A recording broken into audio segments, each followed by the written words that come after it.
Hello everyone, and thank you for watching my channel. If you like what I'm doing here, please consider subscribing, liking, and commenting. It would really help the channel out quite a bit. Thank you very much. This is the Ford Theater, an hour of radio drama presented by the Ford Motor Company, makers of Ford, Mercury, and Lincoln cars, and Ford trucks, tractors, and buses.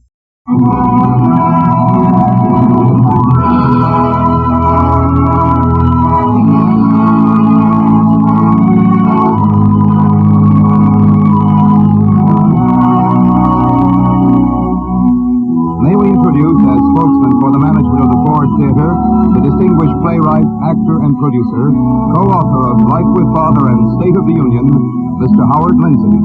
Good afternoon, ladies and gentlemen. Welcome to the Ford Theater. Your customary seats, the best in the house, of course, are yours again today. This afternoon we shall hear Eugene O'Neill's Our Wilderness, a gentle comedy set in America's Age of Innocence, the incredibly remote years before the First World War, when most of us were young and some of us were gay. The year of the play, to be exact, is 1906, when Teddy Roosevelt was in the White House, when automobiles were horseless carriages, and the Gibson girl was the final word in glamour and grace. Where your radio cabinet now stands, it's possible to imagine a brass-rimmed family gramophone, playing those cylinder-shaped Edison records. These, then, are the good old days, and this is the Ford Theater version of Our Wilderness.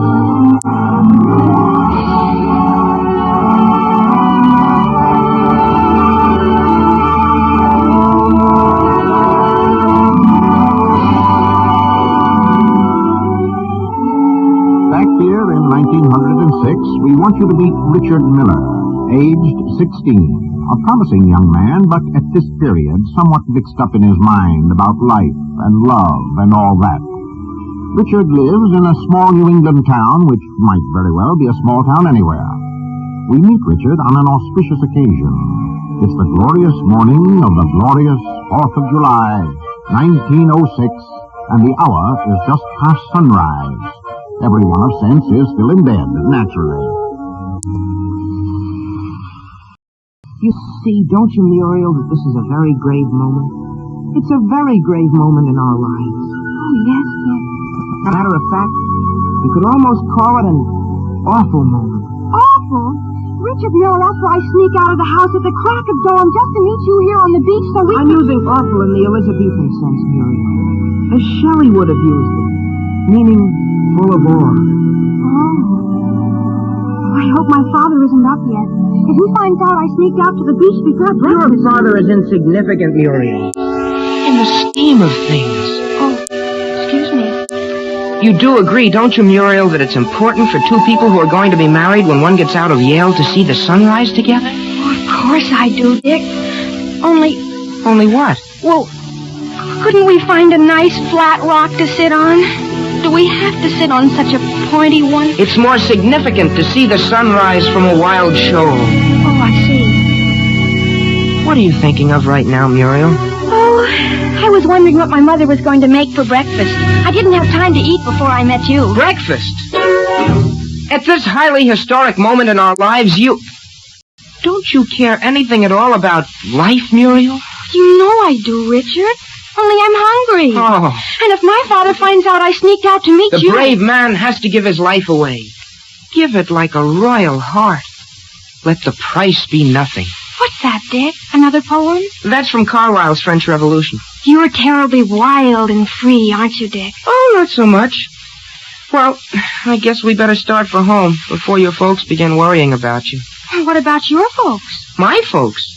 My folks are too sophisticated to worry about practically a college man.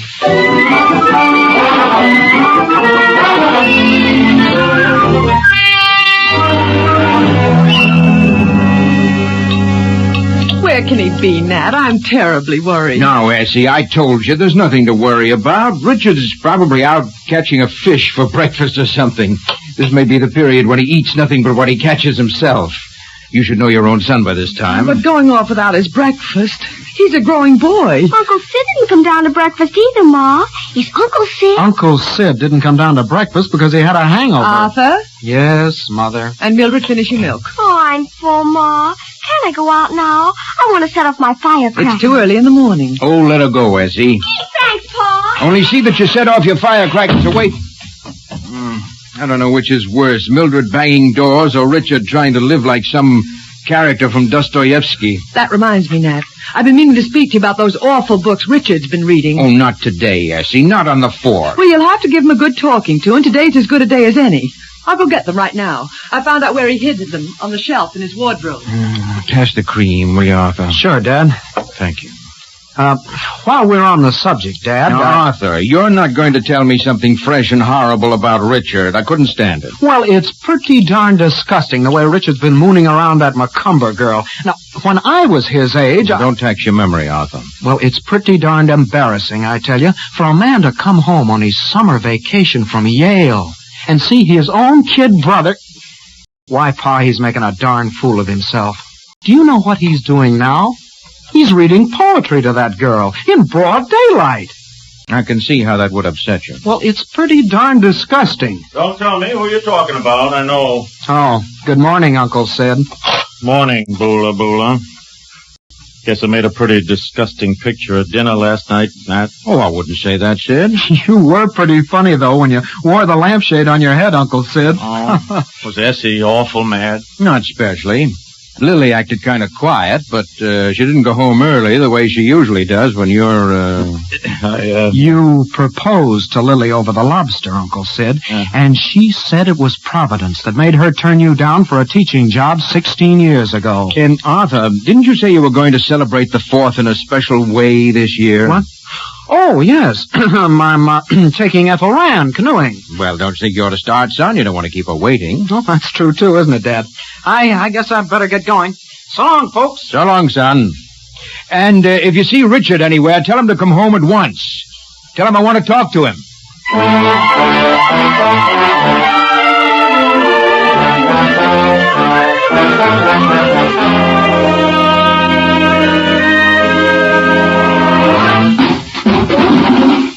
What the devil is that? That's it, is Richard. My youngest son is the only human being I know who can fall upstairs.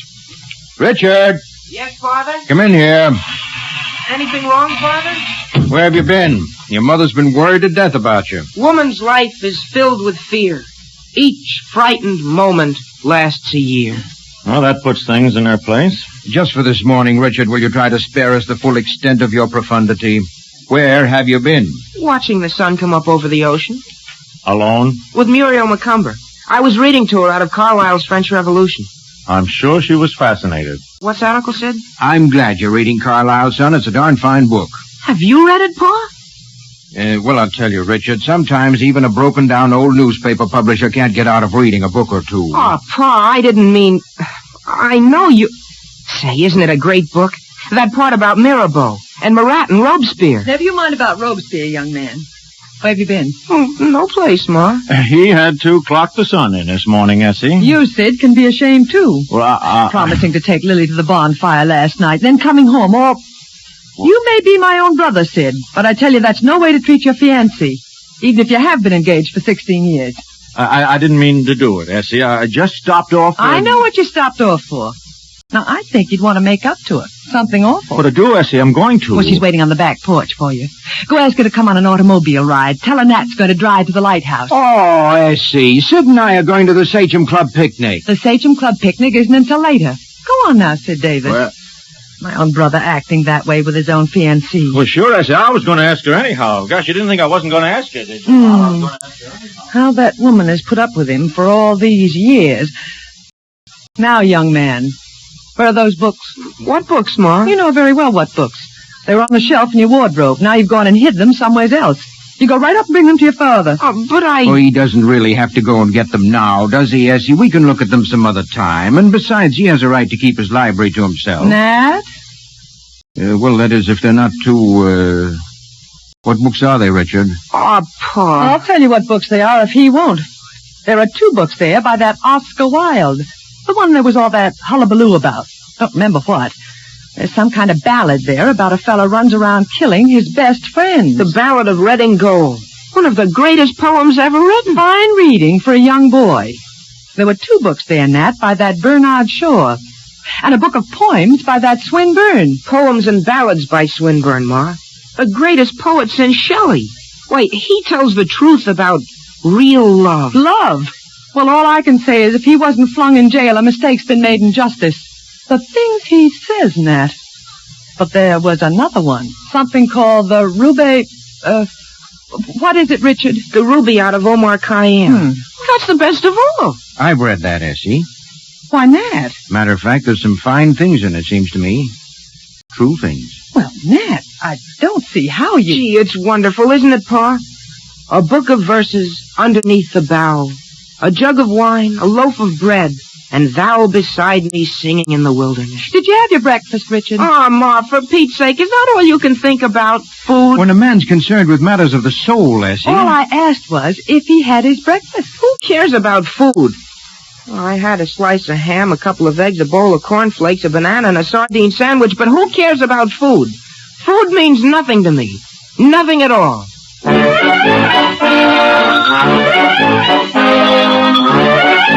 Nothing at all.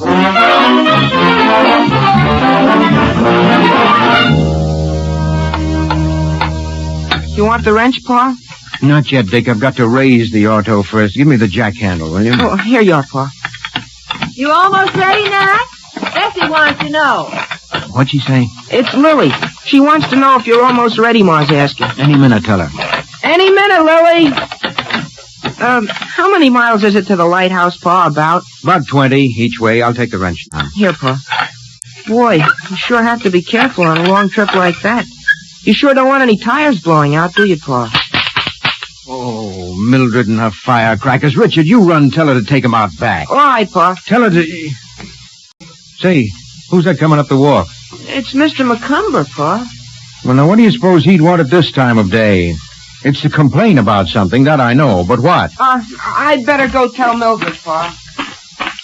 Well, Dave McCumber, what good wind blows you around this glorious Fourth? I regret to say, Nat, that it's something disagreeable.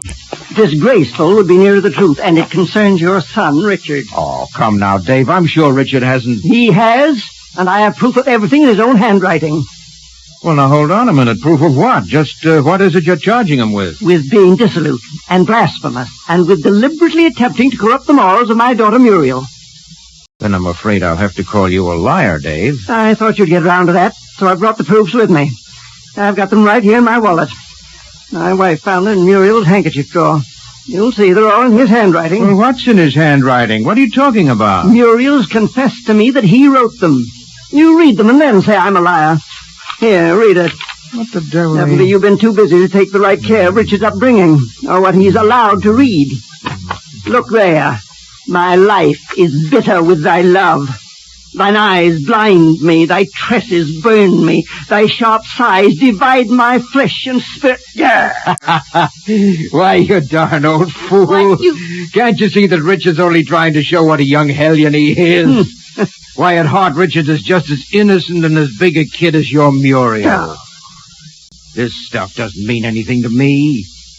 And if you believe it could corrupt Muriel, then you must believe she's easily corrupted. Now you're insulting my daughter. I'm not insulting her. I'm giving her credit for ordinary good sense. I knew you'd prove obstinate, Nat.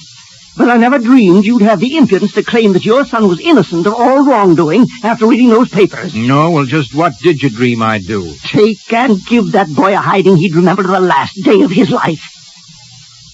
I've had enough of this, Dave. Now, you needn't lose your temper.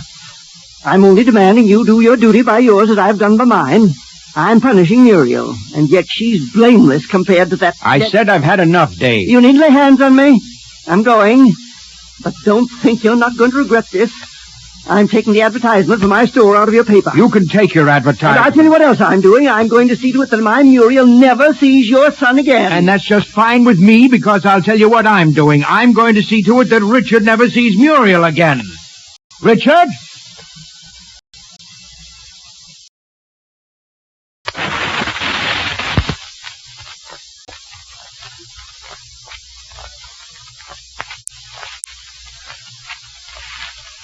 Richard!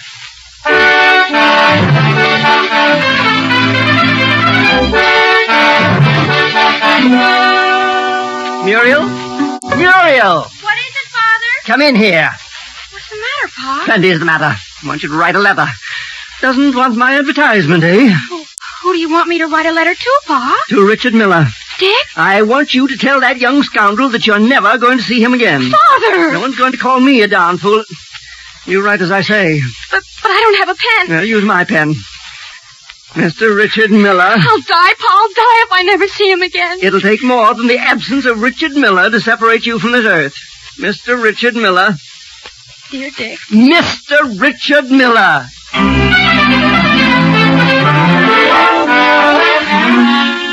Mr. Richard Miller. Here I am, Pa.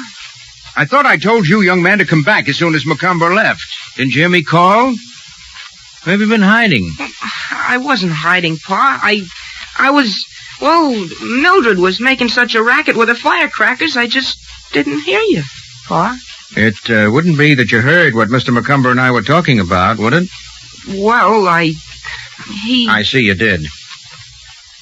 Now, Richard, I'm going to ask you a question, and I want a straight answer. Yes, sir. And I warn you beforehand, Richard, that if the answer is yes, I'm going to punish you, and punish you hard, because you'll have done something no boy of mine ought to do. But I don't believe, even to save yourself punishment, you'd lie to me. I won't lie, Pa. Now, Richard, have you been... Dave Macomber said... Richard, have you been behaving toward Muriel in a way that you shouldn't? What do you mean, Pa? No. Well, what do you think I am, Pa? I never would. Why, I love her. I'm going to marry her after I get out of college. She said she would. We're engaged. All right. That's all I wanted to know. I don't see how you could think... Did that old idiot Macomber say that about me? Shouldn't call your future father-in-law names, Dick. It ain't respectful. But you can't exactly blame old Dave, son, when you read through the stuff that you wished on his innocent daughter. What stuff? This. Oh, he found him, did he? Mm-hmm. Well, it'll do him good to read the truth about life for once and get rid of his old fogey ideas. Well, now, right there, Richard, I'm afraid I have to agree with him. This kind of literature is hardly fit reading for a young girl. It's not? No, it's not. It's all well enough, of course, in its way for you or a man. I see your point, Pa. I only did it because I liked them, and I wanted her to face life as it is. She's so darn afraid of life, Pa. Afraid of this, afraid of that. Like, she's even afraid to let me kiss her. Yes. I thought maybe reading those things... Well, they're giving her courage, Pa. They're giving her the spunk to lead her own life. After all, Pa, anybody who's going to marry me, they need courage, don't they? I'm afraid they do, Richard. I'm very much afraid they do.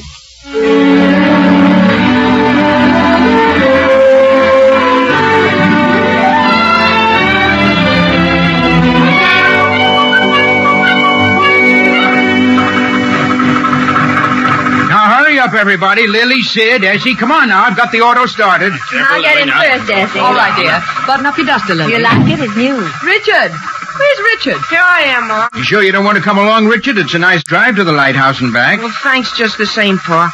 Driving to the lighthouse on the 4th of July may be a source of great excitement to the women. But personally, I think the whole business is very naive. Is that so? Yes, sir. Personally, I think the driving somewhere...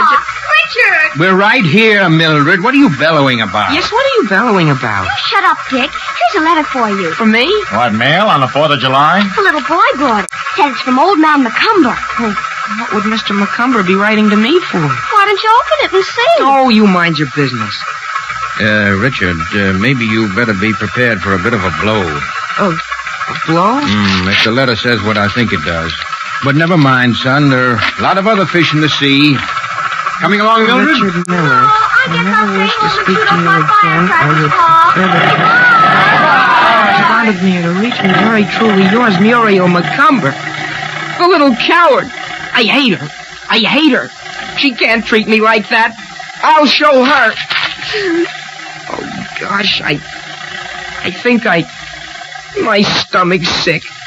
Oh! Oh, darn Mildred and her darn firecrackers. You can't get any peace around here with that darn kid around. Darn the 4th of July anyway. I wish we still belonged to England.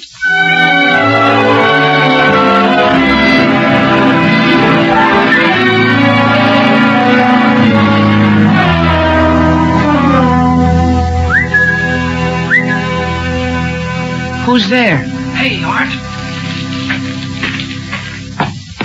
That you on the porch, Arthur? It's me, Dick. Oh, hi, Win. Hi. How's it feel being home after a year at Yale? You know, Arthur was telling me about you and him having one heck of a... Keep it quiet, kid. Well, there's nobody can hear us. The whole family's gone off in my dad's automobile. Where's your brother? Arthur? Oh, he's out with Ethel Rand.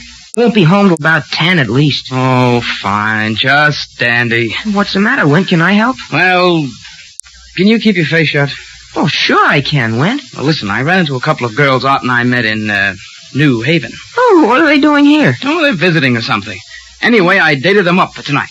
Both of them? Well, I thought I could catch Art. Now I'll have to pass them up. I'm nearly broke and I can't afford to blow them both to drinks. Well, I've got $11 saved up, Win. I could loan you some. Say, you're a good sport. No, nix, kid. I don't want to borrow your money. Hey, have you got anything on for tonight? Whoa. No. Want to come along with me? No, I'm not trying to get you into anything, kid. All you have to do is just sit with Belle while I'm dancing with Edith. Hey, you won't have to do anything. Not even take a glass of beer unless you want to. Oh, what do you think I am? A rube? You mean you're game, kid, for anything that's doing? Sure I am. Ever been out with any girls? Oh, sure I have. Ever drink anything besides sodas? Sure, lots of times. Beer, and slow gin fizz, and Manhattans. Say, you know more than I thought. Can you fix it so you can be at the Pleasant Beach House tonight at 9:30? Sharp? Sure, that's easy. It's all set? All set. So long, kid. See you at the Pleasant Beach House. 9:30. Sharp. So long, Win. I'll show her. I'll show her she can't treat me the way she's done. I'll show them all.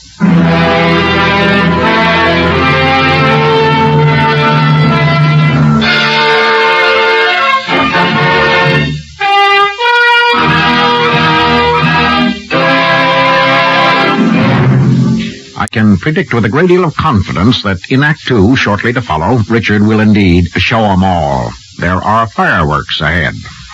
Speaking for the Ford Motor Company now, Kenneth Banghart. If you set out to visit every community in the United States, you'd be traveling for a long time, and you'd see a great many unfamiliar things. But in almost every community, you would see at least one familiar thing. The sign of a Ford or Lincoln Mercury dealer. And it wouldn't surprise you at all, because there's been a Ford dealer in nearly every part of America for at least 35 years now. You expect to see one wherever you go. But have you ever stopped to think of what it takes to be a Ford or Lincoln Mercury dealer? Probably not, although there are very definite requirements, and they're important to you. Before a man can obtain a Ford or a Lincoln Mercury dealership, he has to meet a number of requirements. He has to show the Ford Motor Company that he's a responsible citizen, well regarded in his community. He has to demonstrate that he's able and intelligent, capable of managing a sound business. He must have a spirit of responsibility to his customers and his community. And he has to be able to gather together a considerable amount of money for buildings, tools, equipment, parts, and employees' wages. The average investment today in Ford and Lincoln Mercury dealerships all over the country is many thousands of dollars. These requirements have to be met not only to obtain a dealership, but also to keep it. A dealer must continue to run his business with completely adequate facilities, efficient management, sound finances, and proper spirit. These things mean better service for you. They mean that wherever you go, you'll find a dealer qualified and equipped to serve you right. And they mean he'll be anxious to serve you.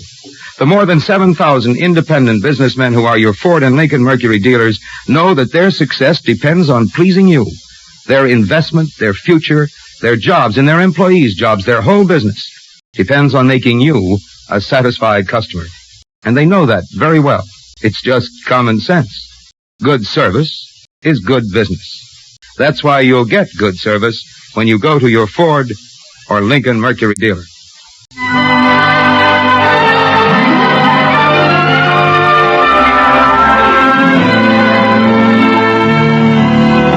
The second act of the Ford Theater production of Our Wilderness will continue after a brief pause for station identification.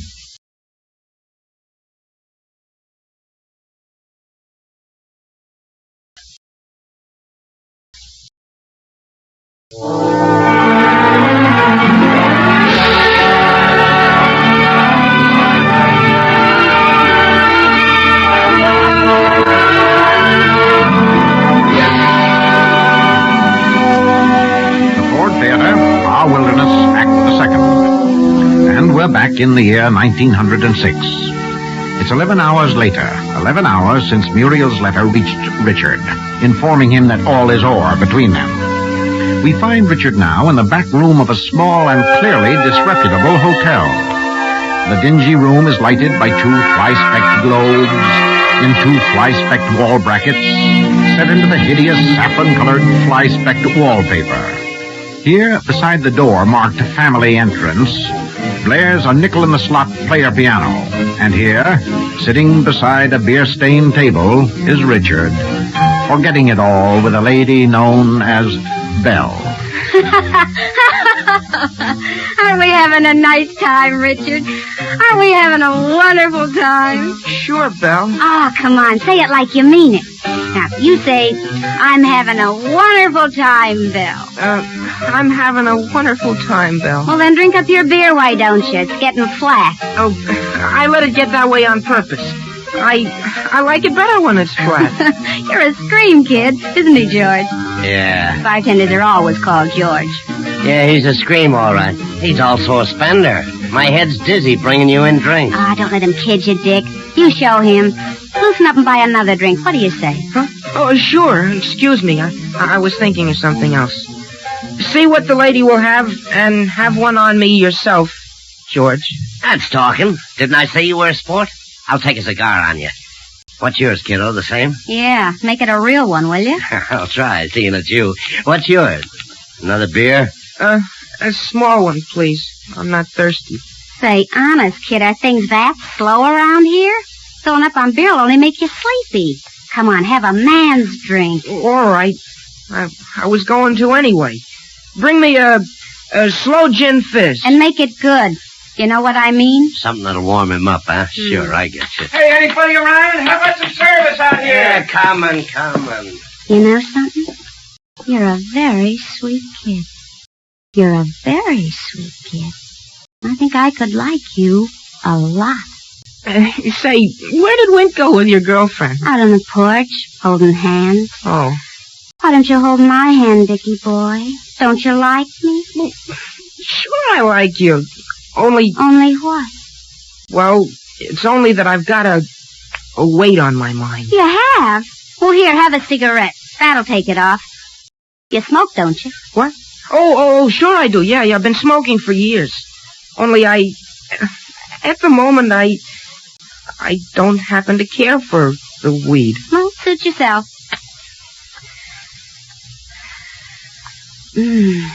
This is more like it. Say, you know you oughtn't to inhale like that. Smoking's awful bad for girls. See, kid, you're a scream. You'll grow up to be a minister yet. Look, Richard. Yes, Belle? Why do you want to be so unfriendly for? I'm not unfriendly. Why don't you put your arms around me, then? Oh, no, not that dead way. Hold me tight. I think you just don't like me. I do, too, like you. Then why don't you kiss me? You call that kissing? Here. What's the matter, honey boy? Haven't you ever been kissed like that before? Sure. Lots of times. Only I've sworn off. Sworn off kissing? I took an oath I'd be faithful. I've heard everything now. Ready for the drinks, Belle? Oh. Fixed them up the way you said. Man, how I'm ready. Oh, come on, kid. At least show me you know how to drink. Bottoms up. All right. That's the way. Bottoms up.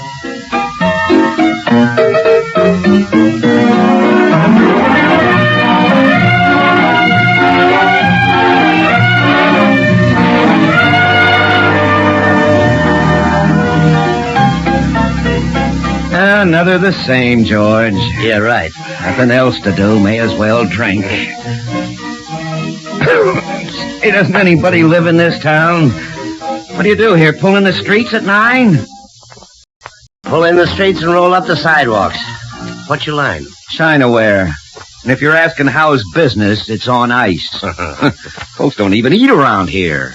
There's something in the back room that might interest you. What's that? Swell little number. Take a tip. I think she's about ready for reinforcement. Well, she's got company, don't she? Ah, dumb kid. I think she'd welcome a change. Well, maybe I ought to look into this. Give us another shot, will you? Yeah, sure. And then tell Goldilocks to get ready for the great big bear.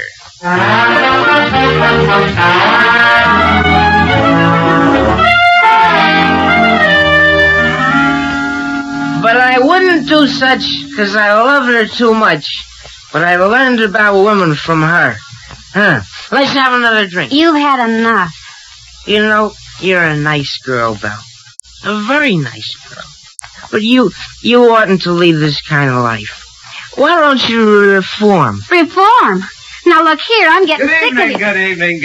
Oh. Hope I'm not butting in on your party back here, but my dogs were giving out standing at the bar. All right with me. I got no party on. Oh, ho, they cried. The world is wide. Hey, what is it, a child poet or a child actor? I don't know. It's got me guessing. Well, look, if you can shake the cradle of an act. All I do is pull my freight. Listen, kid, here's an old friend of mine, Mr. Smith from New Haven. Huh? He just come in and I want to talk to him, see? So you better go home. I'm never going home. I'll show them. Oh, have it your own way. Pull up a chair, Mr. Smith. What kind of beer are you drinking, sister? Yet each man kills the thing he loves. By each, I did it with a kiss. I'm a coward. No, he's copped a fine skinful. Gee, he's hardly had anything. Oh, this gal of yours don't appreciate poetry, Sonny. But I'm the kid that eats it up. Come on, give us some more of the same. I don't believe you ever knew this lady in New Haven at all. You just picked her up now. That's what you did. You leave her alone, do you hear me? Listen to it, will you? This is going to be good. Curfew, Jack Dalton. If I won't unhand her, what then? I'll give you a good punch in the snoot, that's why.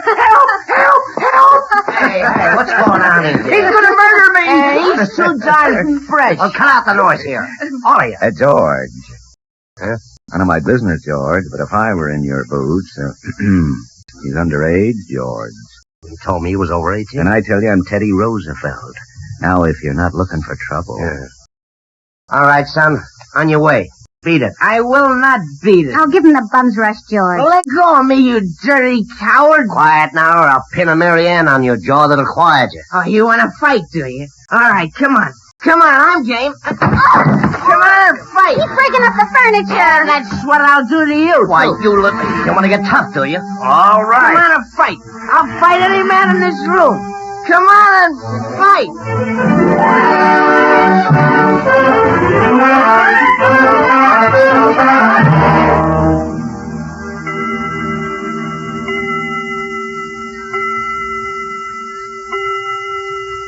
Something's happened to him, Nat. I just know something terrible's happened. Nothing's happened to him, Messie. I'm telling you, he'll be home any minute. There's nothing to worry about. What time is it now, Nat? It's, 11 o'clock. Well, 11 o'clock's not so late, S.C. Not on the 4th of July. Richard, come home yet? Not yet, Sid. I was just trying to tell her, Sid, nobody but a bunch of old fogies would be home before 11 on the 4th of If you July. don't stop talking 4th of July. There he is now. You see, I told you, S.C., there wasn't a thing to worry about. Greetings, all. Prodigal son is back.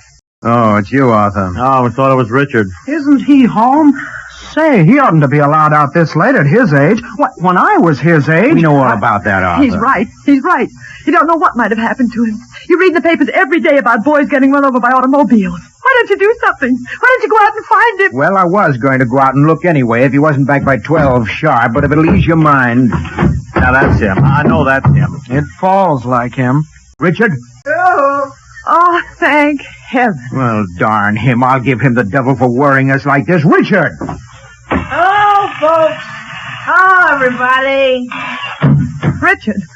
Oh, my goodness, what's happened to him, Nat? He's gone crazy. Crazy nothing. He's soused. Drink, for you know not whence you come nor why. drink. Richard, how dare Don't you you? spike him, Nat. Steady now, Nat. The boy don't know what he's doing. And then at 10 o'clock, Eiler Loveborg will come with vine leaves in his hair. Richard, you're intoxicated. You bad, wicked boy, you. He's a mess. Oh, me? Why,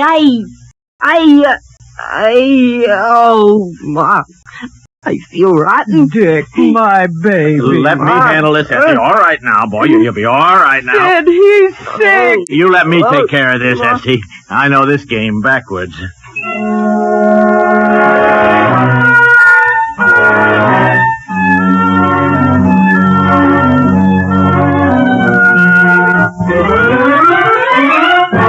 Darn it, Essie, I ought to be back at the office. Now, if he doesn't come down in a few minutes... Now, you're not going back without seeing him, Nat Miller. Well, of course I'm not. Good heavens, what do you think I came all the way home from the office for in the middle of the day? To give him a piece of your mind. You are the symbol of the morning after, Nat. Thanks, Sid, for the kind words. Now, Essie, I'm perfectly willing to talk to Richard, but I can't if he isn't here. Now, where is he? Well, he's still in bed. Still in bed? I made him stay in bed to punish him. I thought he ought to anyway after being so sick. He'll be all right, Essie. I remember when I was his age, If I was in your shoes, Sid, I'd keep still. His own uncle, no wonder. Richard must be feeling better, though, Nat. He ate all the dinner I took up. I thought you weren't going to give him any dinner to punish him. Well, in his weakened condition, I thought it best. But I've given him pieces of my mind he won't forget. I've kept reminding him his real punishment was still to come, and that he'd learn you can be terrible stern when you want to. Yes. Shall I go now and tell him to get dressed? You want to see him? Well, yes, I can't waste all day here. Now, you keep your temper, Nat. Remember. Hey, Sid. This is serious, Sid. What? This is a lot more serious than Essie has any idea. What do you mean, Nat? What do you mean, more serious? There, was a girl mixed up with Richard Spree last night. How do you know? There was a man up at the Pleasant Beach house there, same time Richard was there, salesman. Richard was at the Pleasant Beach house? Yes, that's where he was, Sid, and this salesman knows a man who knows one of the men at the plant, and he told him. Well, this is serious, Nat, with a boy like Dick, especially. Oh, darn it. I've got to have a straight talk with him about women and such. I ought to have a long time ago. Yes, you ought, Nat. Well, I tried to, Sid, a couple of times, but heck, I always sort of get, I can't ever seem to get started right. Well, here comes the bad man, I guess. Well, now's the time to talk, Nat, and you better tell him, you know, what's what. Guess I better. I'm sorry, Nat, but he was sound asleep, and I didn't have the heart to wake him. Well, Now, don't you lose your temper, Nat Miller. You know as well as I do he needs all the sleep he can get after last night. Do you want him to be taken down sick? Well, I'll be eternally... You certainly take the cake, Essie. Bring a man all the way home on a busy day. I'm going back to the office where things make sense. But I'm coming home to supper, Essie Miller. And when I do, I want that boy downstairs and waiting. And what I'll have to tell him will blister the horns off the devil himself.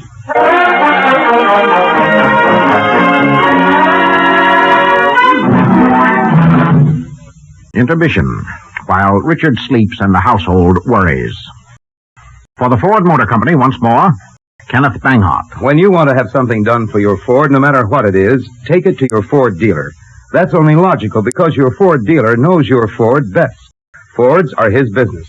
He knows how to care for them, and what's more, he's prepared and equipped to give you the best service. If you visit the service department of your Ford dealer, you'll notice that he has much special Ford equipment. Tools and machines designed especially for use on Ford cars.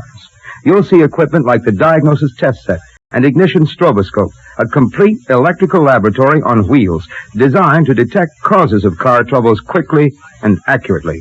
Or you may see equipment that uses a photoelectric cell to measure the brightness of headlights, or special Ford wheel aligning equipment. In all, there are about 200 pieces of special equipment and tools which Ford service engineers have helped design so that your Ford will get better and quicker service. You'll notice that your dealer has genuine Ford parts and Ford-approved accessories, too. That means that the replacements you buy will be built to Ford specifications, made right, to fit right, and last longer.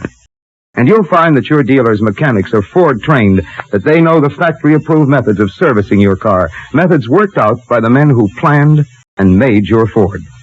These are ways in which your Ford dealer is prepared to serve you better. He can give you this fine service, and he will, because he values your business. The same thing goes for Lincoln Mercury dealers. They are prepared to give you the best service on your Mercury or Lincoln. They also have special equipment, specially trained mechanics, and genuine parts. And they also are anxious to serve you.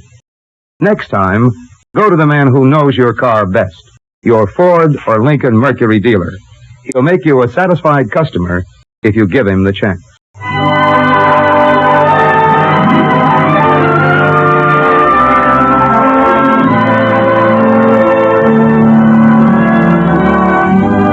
Our radio version of Our Wilderness has been constructed with loving care by Sylvia Cyril, one of a group of veteran radio writers working with the management of the Ford Theater to bring to the air all types of dramatic entertainment.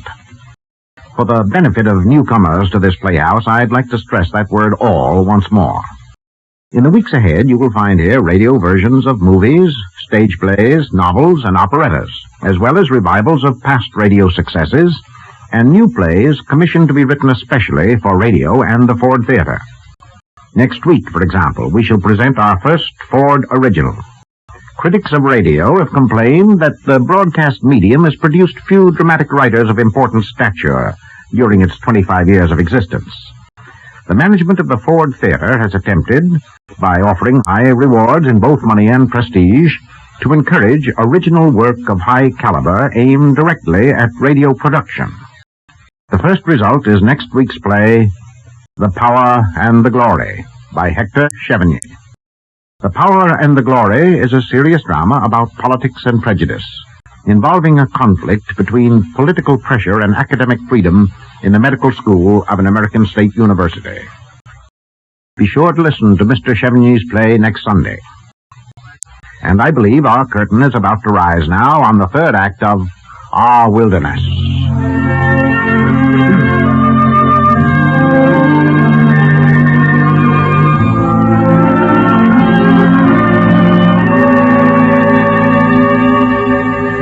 The morning after 16-year-old Richard Miller tried to forget his broken heart at the Pleasant Beach house has dropped into a hot July afternoon. But the culprit has not yet made his appearance. Now it is 3 o'clock in the afternoon, and Richard's Uncle Sid and Uncle Sid's fiancée, Lily, are sitting on the porch of the Miller home. Pretty hot even on the porch here, isn't it, Lily? Want me to go get your fan? No. No thanks, Sid. I don't have the heart to feel the weather today. Oh, now listen, Lily. You're not sitting here worrying I about... certainly am. A 16-year-old boy. Well, jumping Jehoshaphat, you're almost worse than Essie. You don't think Richard would turn into a... I don't know what I think anymore, Sid. What do you mean? Here comes Arthur. Hello, Lily. No, Arthur? Oh, Arthur. Isn't it a scorcher? Say, I'll bet it's the hottest July 5th in the history of this town. Richard come down yet? No, not yet, Arthur. Good gosh, it's 3 o'clock. How long's he gonna hide out? Guess he's waiting till the fireworks die down. Well, they won't, Uncle Sid. I guarantee that. Why, if I'd done what he did when I was his age, I doubt if I'd be in Yale today. The effect on Yale would be too horrible to contemplate. What's that, Uncle Sid? It's Richard. Well, the bad man himself. How's my fellow rum pot? Oh, let's not go into that, Uncle Sid. Hello, Lily. Hello? Boy, you sure were a mess last night. What's it to you? Nothing at all. Except that as the head of this family, after Dad, and as the man whose footsteps you're supposed to be following into Yale next year... Oh, Yale. What's so great about Yale? All you do is talk about Yale. Well, you'll find out what's so great about Yale. Arthur, will you go next door and get me my fan, please? You'll find it somewhere on the buffet. All right. But I know Pa's going to have something to say about this when he gets home, and it won't be funny. You gave the family quite a turn last night, Dick.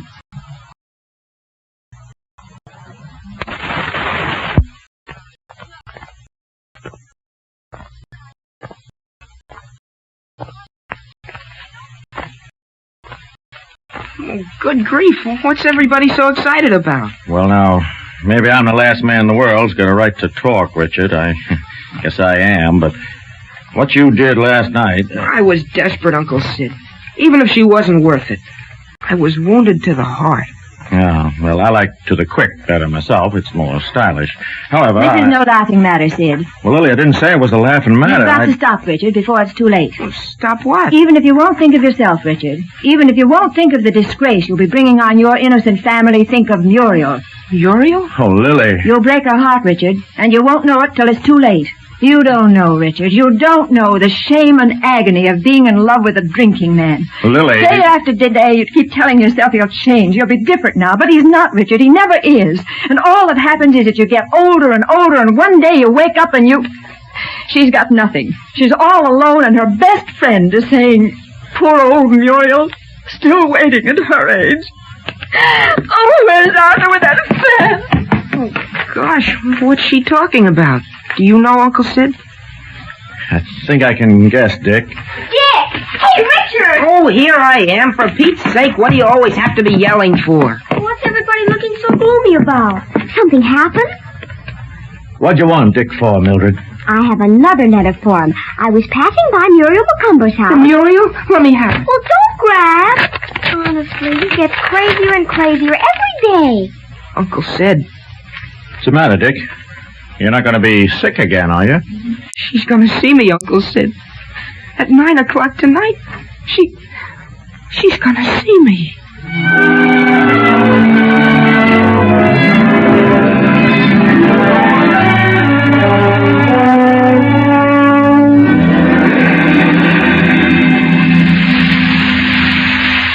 Oh, must be nearly 9. Why doesn't Muriel show up? Oh, gosh, now, did she write 9 or 10? 9, all right. Oh, darn it, I wish she'd show up. I'll have to memorize a new poem for her. Recite it to her next time. Oh, there's 9 now. She couldn't get away. She was caught. Oh, gee, I sure hate to go home without having seen her. Oh, who ever heard of a woman being on time? I ought to know enough about life by this time to... There she is. Oh, gosh. And lo, my love, mine own soul's heart. I mustn't let her know I'm so tickled. If women are too sure of you, they treat you like slaves. Hello, Dick. Oh, hello. Is it 9 already? I bet you've forgotten I was even coming. Oh, no, I hadn't forgotten. But I got to thinking about life. Well, you might think of me for a change, Dick Miller, after all the risks I've run making the state and sneaking out. You didn't take the trouble to sneak any letter to me, I noticed. No, because after your first letter, I thought everything was dead and past between us. And I'll bet you didn't care one little bit. Oh, I was a fool ever to come here. I've got a good notion to go right home and never speak to you again. No, don't go, Muriel, please. I didn't mean anything like that. Honest, I didn't. Gee, if you knew how broken-hearted I was by that first letter. I don't believe you. I swear. Oh, gosh, Muriel, you're pretty tonight. Can't I... Won't you let me kiss you now, please? No, you mustn't. Oh, why can't I? Aren't you ever going to let me? Well, I will. Sometime. When? Soon. Maybe. Tonight, will you? I'll see. Promise? I promise. Maybe. All right. You remember you promised. Oh, Dick, you have no idea what I went through to get here tonight. And you don't realize what I've been through for you. And what I did last night. What your letter made me do. What did my letter make you do? Never mind. Let the dead past bury its dead. Oh, you just have to tell me, Dick. Well, after your father left our place, I caught the deuce from Pa. Dick, you mustn't swear. Well, that's the only way I can describe my feelings. And on top of that, I got your letter. Oh, Pa made me write it, Dick. He stood right over me and told me each word to write. I thought your love for me was dead. So I said to myself, what difference does it make now what I do? I may as well forget her and lead the pace that kills. You know, I had $11 saved up, but I thought, she's dead to me now, and why shouldn't I throw it away? Oh. Well, I've still got almost 5 left, Muriel. But tell me what you did. Well, after it was dark, I sneaked out and went to a low dive I know about. Dick Miller, I don't believe you ever did. Oh, you asked them at the Pleasant Beach House if I didn't. They won't forget me in a hurry. Why, that's a terrible place. Well, I said it was a dive, didn't I? There wasn't anyone there but a Princeton senior I know.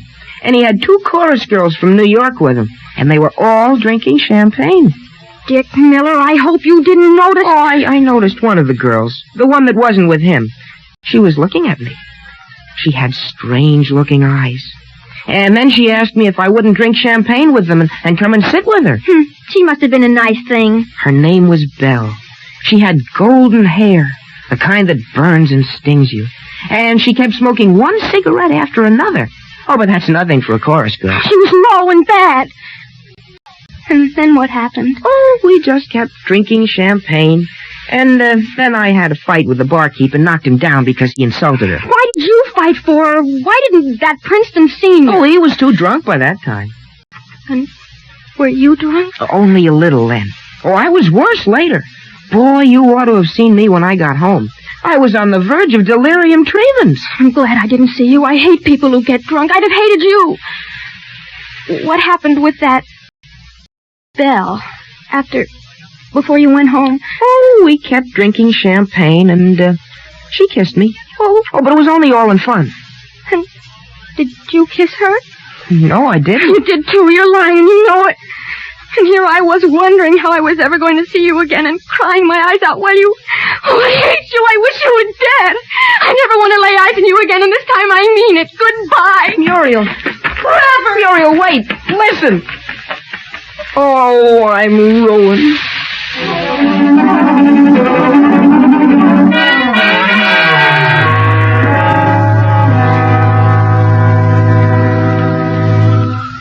Well, darn it, Essie, I haven't finished reading the paper. Can't I sit inside? Why do I have to wait on the porch? Because, Nat Miller, I don't want you to miss Richard again. You've been promising me you'd talk to him all day now. Well, good grief, I tried to, didn't I? I came home from the office just to talk, didn't I? Now, where was he at supper? Well, he ran off to meet Muriel. Mildred brought another letter. I'm beginning to think that girl should never have learned to write. Oh, here he is now, coming up the walk. Now, Nat, you can't get out of it this time. It's for his own sake. Say, he doesn't look too chipper, does he? He does look odd again. Nat, you don't suppose he's been... No. It's love, not liquor this time. You better leave us alone for a while, Essie. I'll wait inside. Call me if you want me. Evening, Richard. Evening, Ma. Well, young man. Oh, Pa. I didn't see you sitting there. How the vine leaves in your hair tonight. Turned out to be poison ivy, didn't they? I know, Pa. Now, Richard, I'm not going to read you any temperance lecture because in spite of your foolishness last night, I'm still giving you credit for having brains. I know I was a fool, Pa. Not only a fool, but a downright stupid, disgusting fool. It was bad enough to let me and your Uncle Sid see you, but to appear like that before your mother. I know, Pa. Now, what about that girl at the Pleasant Beach House? Belle? Well, how did you know about Belle, Pa? I was shocked, Richard, I don't mind saying. I know, Pa. In my day, a man didn't kiss a girl he wasn't practically engaged to. I know, Pa. Richard? Yes, Pa? Richard, it's about time you and I had a serious talk. Yes, Pa. There are certain things pertaining to certain matters that pertain to... Yes, Pa? Well, now that the subject's come up of its own accord, it's a good time. I mean, there's no use in procrastinating further, so here goes. Richard? Yes, Pa? Richard, you've now come to the age when, and it's only natural for you to have certain, I mean, here's what I'm driving at, Richard. I mean, your whole life might be ruined if, so darn it, you've got to know that. I mean, well, now that we've talked it all over, Richard, do you have any questions? I do, Pa. One. Oh, you do, huh? Well, what is it? How do you make a girl forgive you? Muriel's sore at me. How do you... Oh, how do you... Well, you act like a man, Richard. You go to her and you tell her that you made a mistake, frankly and honestly. You tell her you were wrong and you're sorry. And I think maybe she'll forgive you. Well, gee, Pa, thanks. I'll go right over. Gee, that makes everything all right, doesn't it? I guess it does, son. It's all right now, Essie. Come on out. Everything's going to be all right. Coming, Nat. Oh, I better hurry, Pa. Gosh, you do know about some things, don't you, Pa? Not many, son, but I try. Why, son? You're a man, Pa. Good night. Good night, Ma. Night, son. It's a lovely night, isn't it, Nat? Moon's way down low, almost setting. You saw what he did, Essie? You saw what Richard did? Yes, Nat. He kissed you. I don't believe in kissing between fathers and sons after a certain age, Essie. Seems mushy and silly, but at a time like this... Well, that meant something, didn't it, Essie? Yes, it did, Nat. I guess no matter what life will do to him now, he can take care of it. Can't he, Essie? Yes, Nat. Gonna turn out the lights. All ready? Let her go, Gallagher. There he goes. Like love's young dream. Say, what is it that Rubaiyat says? Yet, that spring should vanish with a rose, that youth's sweet-scented manuscript should close. Well, spring isn't everything, is it, Essie? There's a lot to be said for autumn. Autumn's got beauty, too. And winter, if you're together. Yes, Nat. It certainly has.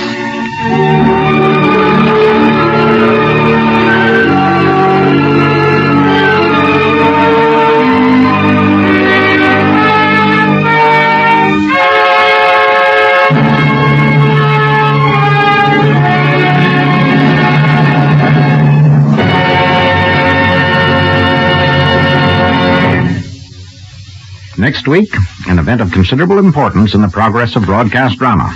Hector Chevanier's Ford Theatre original, The Power and the Glory. Our Wilderness was adapted by Sylvia Cyril, edited by Howard Teichman, with continuity by George Faulkner. The musical score was written and conducted by Lynn Murray, and the entire production was under the direction of George Zachary. Richard Miller was played by Raymond Ives, Nat Miller by Eric Dressler, Mrs. Miller by Ann Seymour, and Muriel McCumber by Rosemary Rice. The other players were Alan Bunce, Frank Dane, Elsie Hitz, Evelyn Juster, Lorna Lynn, James McCallion, Edgar Staley, Frank Thomas, and Chuck Webster.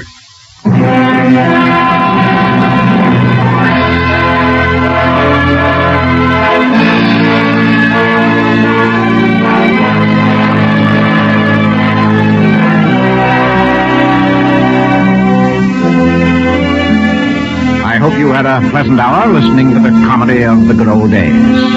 But we all know that these are not good days for millions of people in Europe. There is certainly nothing good about starvation. So may I remind you that every one of us can help them, just by being careful and cooperating with the food-saving program. It's very simple. Eat no meat on Tuesdays, no poultry or eggs on Thursdays. Save a slice of bread a day and waste nothing. It's very simple, but it's very important. And now, this is Howard Lindsay saying good afternoon for the management of the Ford Theatre. Next week, The Power and the Glory.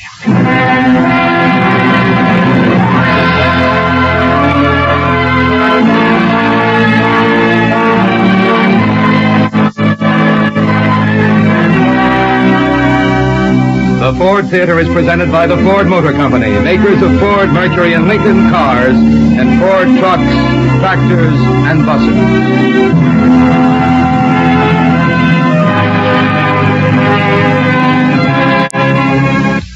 This is NBC, the National Broadcasting Company.